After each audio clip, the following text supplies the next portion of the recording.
conditions du travail salarié en France et non pas les conditions de travail, c'est-à-dire les modes d'organisation dans lesquels travaillent les salariés, n'ont cessé de se dégrader depuis les années 80. Pourquoi ? La concurrence s'est exacerbée dans la plupart des secteurs, rendant indispensable de trouver une variable d'ajustement pour satisfaire un client toujours plus exigeant et qui veut toujours plus pour moins. Pour résoudre cette demande en apparence contradictoire, il a fallu trouver une variable d'ajustement, comme on dit, et cette variable d'ajustement a été l'organisation du travail, avec l'objectif bien difficile à atteindre par ailleurs, de passer d'organisation en silo, c'est-à-dire du travail segmenté et séquentiel, produisant certes des biens et des services de faible qualité, mais très protectrices pour ceux qui y travaillent.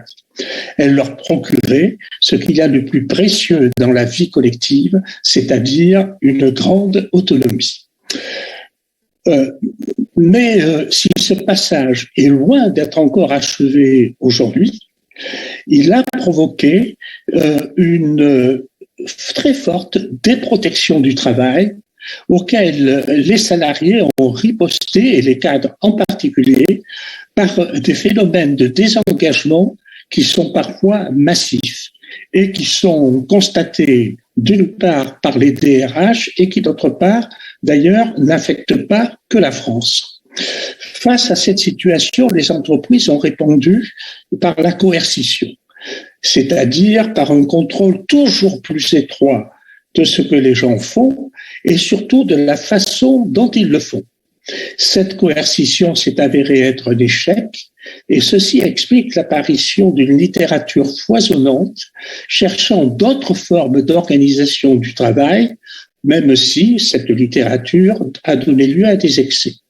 On en était là lorsque a débuté la crise Covid, laquelle a fortement rebattu les cartes.